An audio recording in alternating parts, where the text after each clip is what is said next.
नमस्कार मित्रांनो, मी उमेश. स्वागत आहे तुमचं मराठी टेक मित्र आपल्या यूट्यूब चॅनलमध्ये. ई-के-वाय-सी करत असताना किंवा लाडकी बहीण योजनेची ई-के-वाय-सी एडिट करत असताना तुम्हाला आता नवीन 2 ऑप्शन आलेले आहेत. त्यामध्ये प्रश्न विचारलेले आहेत. परंतु काही लोकांना किंवा काही महिलांना हे 2 नंबरचं जे ऑप्शन आहे ते दाखवलं जात नाही. त्यामध्ये त्यांना आहे किंवा नाही हे सिलेक्ट करण्यासाठी दाखवले जात नाही. तर याचं काय सोल्युशन आहे याबद्दलचीच माहिती आज आपण या व्हिडिओमध्ये जाणून घेण्याचा प्रयत्न करणार आहोत. परंतु त्यापूर्वी तुम्ही चॅनलवर नवीन आला असाल तर चॅनलला सबस्क्राईब करा आणि बेल आयकॉनला प्रेस करायला विसरू नका. लाडकी बहीण योजनेमध्ये जर तुम्ही यापूर्वी ई-के-वाय-सी केलेली असेल आणि तुमची त्या के-वाय-सीमध्ये काहीही चूक झालेली नसेल, तर तुम्हाला परत के-वाय-सी करण्याची गरज नाही. परंतु ज्या महिलांनी अद्याप ई-के-वाय-सी केलेली नाही किंवा विधवा, घटस्फोटित, परित्यक्त्या महिला असतील, त्यांची के-वाय-सी राहिलेली असेल, तर त्यांनी आता ई-के-वाय-सी करून घ्यायची आहे. आणि जर तुमची ई-के-वाय-सी चुकलेली असेल, तरच तुम्हाला यामध्ये दुरुस्ती करण्यासाठी ऑप्शन देण्यात आलेले आहे. आता ही ई-के-वाय-सी किंवा एडिट करत असताना तुम्ही जर मोबाईलवर करत असाल, तर तुम्हाला जे 2 नंबरचा प्रश्न आहे, तो नीट दाखवला जात नाही. तिथं आहे का नाही हे तुम्हाला सिलेक्ट करण्यासाठी ऑप्शन दाखवलं जात नाही.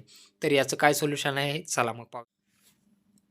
तुमच्या मोबाईल ब्राउझरमध्ये वेबसाईट ओपन केल्यानंतर तुम्हाला इथे क्लिक करायचं आहे. मोबाईल ब्राउझरमध्ये वेबसाईट ओपन केल्यानंतर तुम्हाला इथं 3 डॉटवरती क्लिक करायचं आहे. 3 डॉटवरती क्लिक केल्यानंतर तुम्हाला या वेबसाईटला डेस्कटॉप मोडमध्ये ओपन करायचं आहे. इथं तुम्ही पाहू शकता ऑप्शन आहे डेस्कटॉप मोड. याला तुम्हाला टिक मार्क करायचं आहे. याला टिक मार्क केल्यानंतर ही जी वेबसाईट आहे ती तुमच्या पीसीमध्ये जशी ओपन होते किंवा कॉम्प्युटरमध्ये जशी ओपन होते तशी तुम्हाला दाखवली जाणार आहे. आणि त्यानंतर तुम्ही ओ-टी-पी पाठवून व्हेरिफिकेशन केल्यानंतर तुमचे जे 2 प्रश्न आहेत, हे जे 2 प्रश्न आहेत ते तुम्हाला तुमच्या मोबाईलवरती अशाच प्रकारे पाहायला मिळतील. जसे तुम्ही इथं तुम्हाला प्रश्न दिसत आहेत सेम तसेच तुमच्या मोबाईलवरही तुम्हाला इथं होय ना हे सिलेक्ट करण्यासाठी ऑप्शन येईल.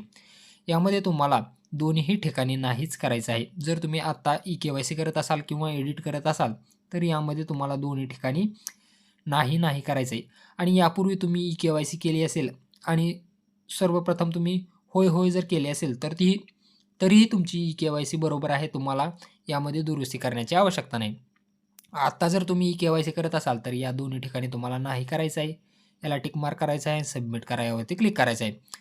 तर अशा प्रकारे तुमच्या 2 नंबरचा जर ऑप्शन तुम्हाला दाखवत नसेल, तर तुमच्या वेबसाईटला डेस्कटॉप मोडमध्ये ओपन करायचं आहे. तुम्हाला 2 नंबरचा ऑप्शन दाखवणार आहे. अशाच महत्त्वपूर्ण अपडेटसाठी आपल्या चॅनलला सबस्क्राईब करा आणि बेल आयकॉनला प्रेस करायला विसरू नका.